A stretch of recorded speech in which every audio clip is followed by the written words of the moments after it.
Santiago de Chile, comuna de Recoleta, año 2005. Lo que comenzó como un trabajo doméstico terminó revelando un crimen oculto durante más de una década. En el patio de una casa se realizaban excavaciones debido a la ampliación de la vivienda. Un grupo de obreros removía tierra en ese lugar, sin saber que estaban a punto de descubrir algo que había permanecido oculto por años. Durante el trabajo, uno de ellos encontró un objeto que no correspondía al entorno. Era un par de zapatillas. Estaba enterrado a una profundidad poco habitual. No parecía reciente. Que igual fue raro porque cuando movimos la tierra salió la zapatilla entera y ahí como que, no sé, no cuadraba. Seguimos sacando un poco más y había cosas abajo, ahí cachamos al tiro que no era algo normal. Las condiciones en que fue encontrada indicaban que llevaba mucho tiempo bajo tierra. No días, no semanas, años. Probablemente más de una década. El hallazgo generó inquietud. Los trabajadores continuaron excavando en ese mismo punto, ahora con mayor cuidado. A pocos centímetros comenzaron a aparecer restos de tela, fragmentos de ropa. La situación dejó de parecer casual.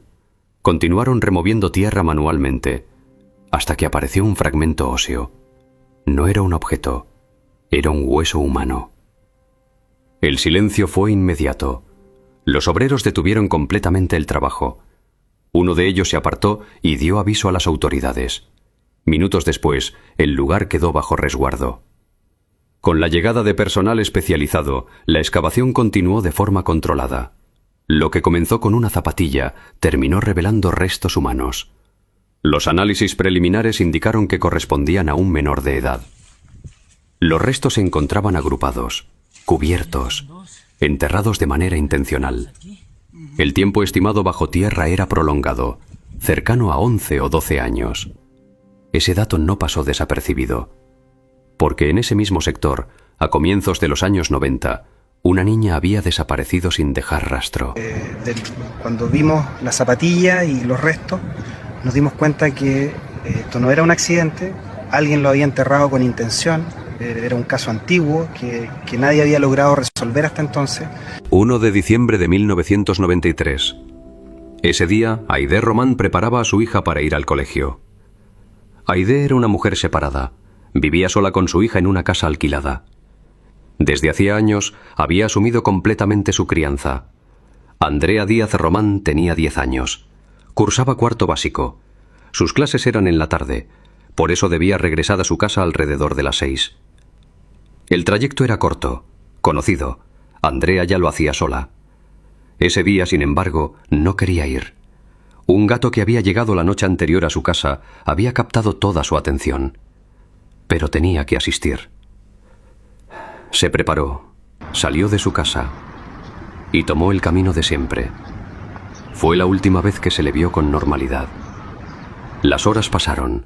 La tarde avanzó, y a la hora habitual, Andrea no regresó. Pasadas las 6 de la tarde la rutina comenzó a romperse. A las 6:30, la preocupación dejó de ser una simple demora. Aide miró la hora una vez más. Intentó convencerse de que podía tratarse de un retraso, pero Andrea nunca se atrasaba. Sin esperar más, tomó su bicicleta, salió de su casa y se dirigió directamente al colegio. Al llegar, preguntó a la profesora por su hija. La respuesta fue inmediata. Andrea no había ido a clases. Nunca llegó. Ahí me enteré que no llegaba, me preocupé, partí para la escuela y en la escuela me dicen, no, si la niña no vino. Y el trayecto al colegio no era tan lejos de la casa. Y ahí empezó toda mi pesadilla. Si no estaba en el colegio, entonces algo había ocurrido en el camino. De inmediato comenzó a recorrer la ruta, una vez, luego otra, mirando cada rincón, preguntando a quiénes encontraba, pero nadie la había visto. Repitió el recorrido varias veces, sin resultados. Finalmente regresó a su casa.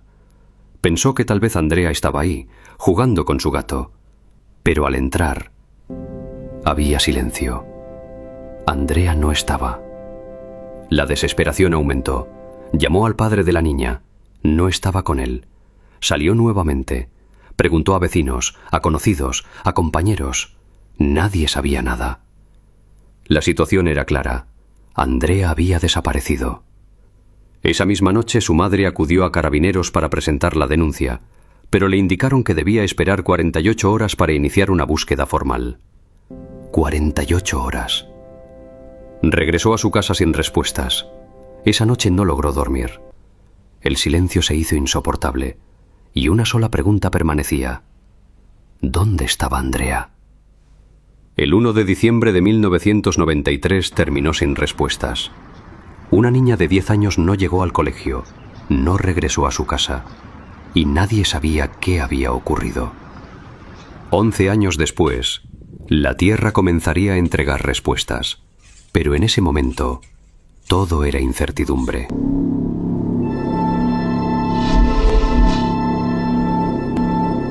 Tras la desaparición de Andrea, la vida de Aidé Román cambió por completo. Los días dejaron de tener rutina. Las noches dejaron de tener descanso. Su única misión era una: encontrar a su hija. Desde el primer momento comenzó una búsqueda incansable.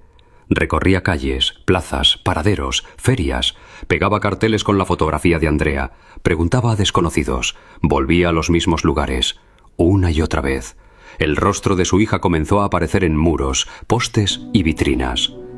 Pero las respuestas no llegaban. La veíamos todos los días. Andaba pegando carteles con la foto de la hija, le preguntaba todo. Y con el tiempo se notaba más cansada, pero nunca dejó de buscarla ni un solo día. En medio de esa rutina había un lugar que no podía ignorar, una casa. Cada vez que pasaba por ese domicilio, sentía algo difícil de explicar. Era una casa semiabandonada. Ahí vivía un hombre que solía pararse en la puerta y piropear a las estudiantes que pasaban por el sector. Aidé lo había visto muchas veces, pero nunca le dio importancia, hasta que Andrea desapareció. Desde ese momento, cada vez que cruzaba por esa calle, sentía una incomodidad, una sensación persistente. Algo no estaba bien. Con el paso del tiempo, la búsqueda dejó de ser solo individual. Aidé se unió a un grupo de personas que buscaban a sus familiares desaparecidos. Compartían historias, recorrían lugares, se acompañaban en la incertidumbre. Pero los resultados eran los mismos. Nada. Años después, cuando la desesperación ya era parte de su vida, surgió una última alternativa: acudir a una vidente. Su nombre era Isabel Cristina. Para muchos era una opción cuestionable, pero para Aidé era una oportunidad, tal vez la última. Al llegar, Isabel Cristina le pidió una fotografía de Andrea. Aidé se la entregó. La vidente la observó en silencio y luego habló. Pero yo la veía fallecida. Entonces sigo mirando la fotografía y Aidé siempre la buscó viva a ella. Las palabras fueron directas. Andrea estaba muerta y se encontraba en un lugar cercano a su hogar, una casa semiabandonada, donde vivía un hombre. Isabel Cristina comenzó a describirlo. Sus características físicas, su comportamiento, coincidían exactamente con el vecino que Aidé había visto tantas veces, el mismo que se paraba en la puerta, el mismo que observaba a las estudiantes. Su nombre, Luciano Fernández. El impacto fue inmediato, porque todo encajaba: la casa, la sensación, el hombre. Aidé salió de ese lugar con una convicción: tenía que actuar. Sin perder tiempo, acudió a la policía de investigaciones. Llevaba la información, la descripción, la sospecha. Pero no obtuvo lo que esperaba. Su relato fue ignorado. Las autoridades no dieron validez a la información proveniente de una vidente. Consideraban que no era un antecedente investigativo. Incluso, la propia Isabel Cristina recibió un llamado. Un alto funcionario cuestionó su actuar. Se le indicó que había sido irresponsable generar expectativas en la madre. Se mencionó que el hombre señalado tenía familia, incluso hijas, y que no podían actuar en base a percepciones. La investigación no avanzó en esa dirección. La casa nunca fue registrada. El tiempo siguió avanzando. 1994. 1995. 1996. Los años pasaban, pero Aidé seguía volviendo a ese lugar. Algo le decía que Andrea estaba ahí. Hasta que llegó el año 2005, más de 11 años después de la desaparición. Ese día, Aidé volvió a pasar por la casa, pero algo era distinto. Había movimiento, trabajadores, herramientas. La vivienda había sido comprada por un vecino. El objetivo, ampliar su fábrica. La casa iba a ser demolida. Era su última oportunidad. Si ese terreno era removido sin control, Andrea desaparecería para siempre. Y esta vez no tenía apoyo. La policía no había actuado. Estaba sola. Decidió regresar donde Isabel Cristina. La vidente le entregó un croquis, un dibujo detallado del lugar, indicando un punto específico, donde, según ella, se encontraba Andrea. Con ese croquis en sus manos, Aidé tomó una decisión: ir directamente al lugar, hablar con los trabajadores. Se acercó a los obreros, les contó su historia, les explicó todo y les pidió algo simple: que trabajaran con cuidado, que observaran la tierra, que si encontraban algo, le avisaran. Era su única esperanza. Los trabajos continuaron. La tierra comenzó a removerse. El tiempo se agotaba. Y entonces, algo apareció. Primero, un par de zapatillas. Luego, restos. Los trabajadores se detuvieron. El silencio volvió a imponerse. Año 2005. Más de 11 años después. La tierra finalmente habló y confirmó lo que una madre nunca dejó de sentir. Andrea estaba ahí, en el lugar que siempre le causó inquietud, en la casa que nadie quiso investigar. Durante años, la verdad estuvo a pocos metros, pero no fue la investigación, sino la insistencia de una madre, lo que llevó al hallazgo. Ahora, solo quedaba una pregunta: ¿quién fue?